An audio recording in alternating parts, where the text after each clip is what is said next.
Jadi kalau saya mengatakan sola scriptura, tentu saya harus tekankan bahwa sola scriptura tidak anti tradisi, tidak anti Bapak Gereja, tidak anti konsili dan lain sebagainya, sepanjang semuanya itu tunduk kepada firman Allah.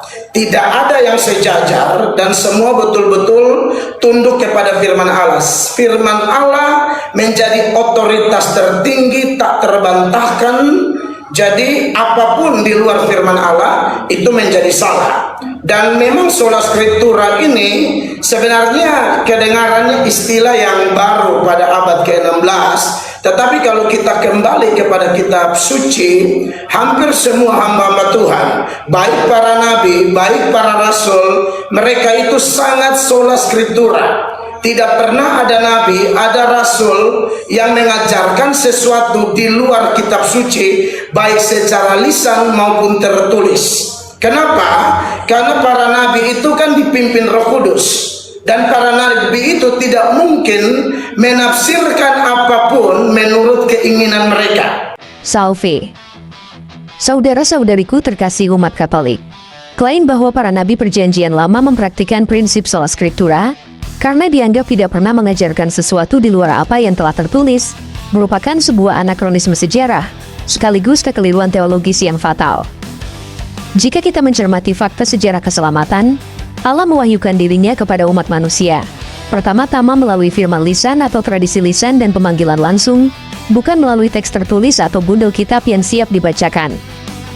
Otoritas iman umat Allah sejak purbakala selalu ditopang oleh pewahyuan lisan yang dijaga oleh otoritas utusan yang sah, sebuah prinsip yang bertolak belakang dengan gagasan bahwa hanya Alkitab yang menjadi otoritas tunggal sejak awal.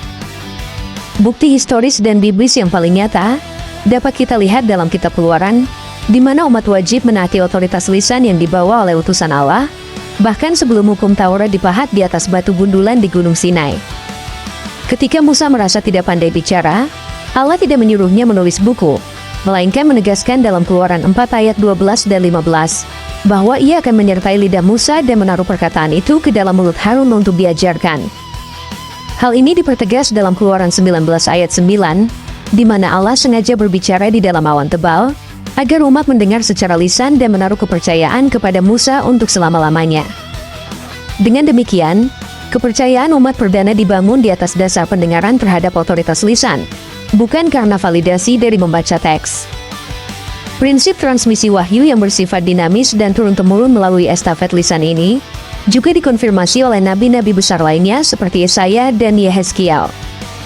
Dalam Yesaya 59 ayat 21, Allah menetapkan bahwa tanda perjanjiannya yang kekal dengan umatnya bukanlah sebuah kitab statis yang dibagikan ke setiap rumah, melainkan roh dan firman yang ditaruh di dalam mulut sang nabi, mulut keturunannya, hingga mulut keturunan mereka, dari sekarang sampai selama-lamanya. Bahkan ketika visualisasi teks atau gulungan kitab itu dihadirkan, seperti dalam kisah panggilan Nabi Yehezkiel yang tercatat pada Yehezkiel 3 ayat 1-4, Nabi tidak diperintahkan untuk sekadar menjadi pembaca teks di podium. Allah justru memerintahkan Yehezkiel untuk memakan gulungan kitab tersebut agar diinternalisasikan ke dalam dirinya. Sebelum akhirnya ia pergi dan berbicara menyampaikan perkataan-perkataan Allah secara lisan kepada kaum Israel. Lebih lanjut, pelayanan para nabi kecil seperti Amos dan Mika berulang kali menegaskan bahwa panggilan mereka dipicu oleh suara lisan Allah yang menggelegar dan memenuhi mereka dengan kekuatan Roh Kudus untuk mendeklarasikan kebenaran secara langsung, bukan karena mereka sedang melakukan studi literatur teks. Amos 3 ayat 8 menggambarkan dorongan batinia ini dengan sangat kuat melalui ungkapan bahwa jika Tuhan Allah telah berfirman, tidak mungkin seseorang tidak bernubuat, sementara Mika 3 ayat 8 menekankan keberanian lisan untuk memberitahukan pelanggaran dan dosa kepada kaum Israel. Semua dinamika ini meruntuhkan argumen sola scriptura, karena Allah pada hakikatnya tidak menjamah tangan para nabi untuk menulis, melainkan menjamah mulut mereka, sebagaimana yang tertulis dalam Yeremia 1 ayat 9. Ketika Tuhan mengulurkan tangannya, menjamah mulut Yeremia, dan berkata bahwa ia menaruh perkataan-perkataanku ke dalam mulutmu. Pada akhirnya, klaim pendeta Mel atau patah sepenuhnya secara historis dan biblis, karena pada masa hidup nabi-nabi seperti Elia, Elisa, Amos, hingga Musa, di awal pemanggilannya, kitab suci perjanjian lama yang waktu itu belum eksis.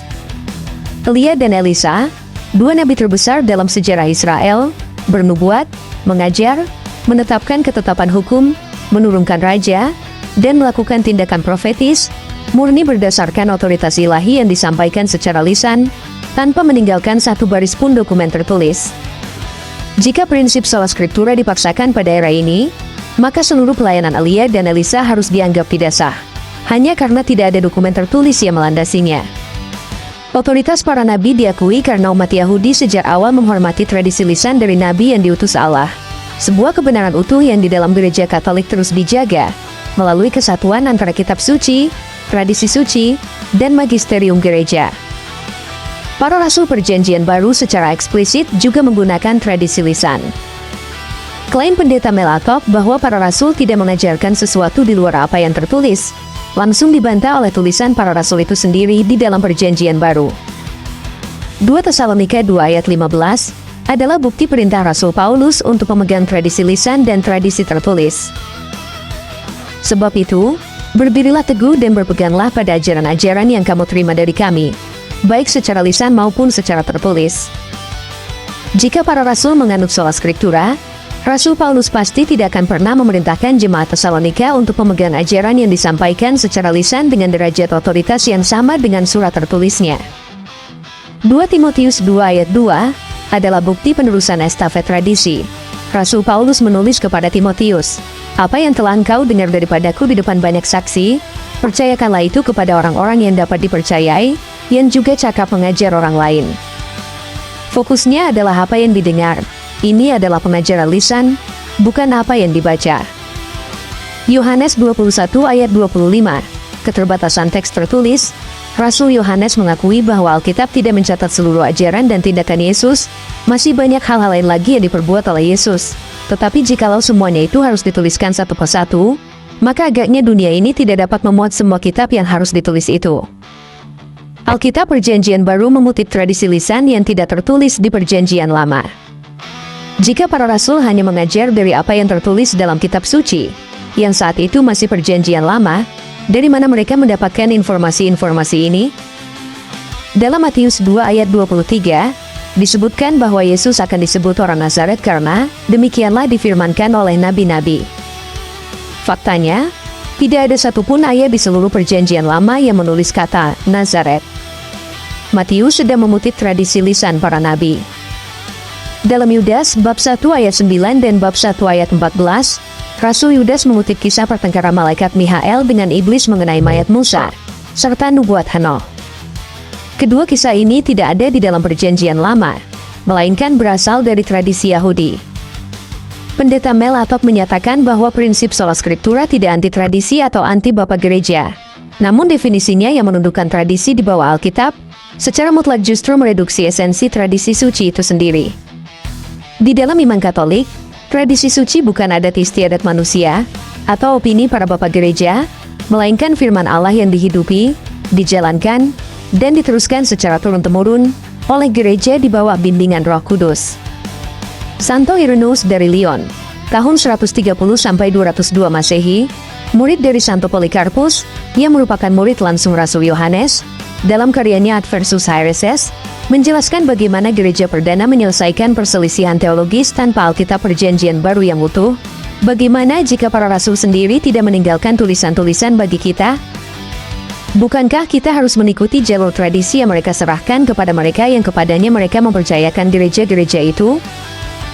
Fakta sejarah yang tak terbantahkan adalah para rasul mendirikan gereja terlebih dahulu melalui khotbah lisan dan sakramen.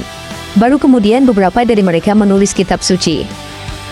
Jadi, kitab suci lahir dari dalam tradisi gereja, bukan sebaliknya. Anda tidak bisa menggunakan Alkitab untuk menolak tradisi yang melahirkan Alkitab itu sendiri. Bahkan Alkitab adalah tradisi tertulis itu sendiri. Kesalahan mendasar dari argumen pendeta Melatok adalah menganggap bahwa jika segala sesuatu ditaruh di bawah Alkitab, maka kebenaran akan otomatis terjaga. Masalahnya, Alkitab tidak bisa berbicara sendiri. Ia membutuhkan penafsir. Tanpa adanya magisterium gereja atau kuasa mengajar gereja, prinsip sola scriptura terbukti di dalam sejarah melahirkan relativisme, di mana setiap orang menafsirkan Alkitab menurut kepalanya masing-masing. lalu mengklaim tafsirannya sebagai firman Allah. Konsili Vatikan II dalam konstitusi dogmatis tentang wahyu ilahi, Dei Verbum, artikel 9 dan 10, merumuskan hubungan yang harmonis ini. Sebab keduanya, tradisi suci dan kitab suci, mengalir dari sumber ilahi yang sama. Maka dari itu, gereja tidak menimba kepastiannya tentang semua hal yang diwahyukan hanya dari kitab suci saja. Oleh karena itu, keduanya harus diterima dan dihormati dengan rasa hikmat dan hormat yang sama. Gereja Katolik menegaskan bahwa magisterium tidak berada di atas firman Allah, melainkan melayaninya. Namun, magisteriumlah yang diberikan karisma oleh Roh Kudus untuk menentukan secara definitif apa tafsiran yang benar. Seperti ketika para rasul berkumpul dalam konsili Yerusalem.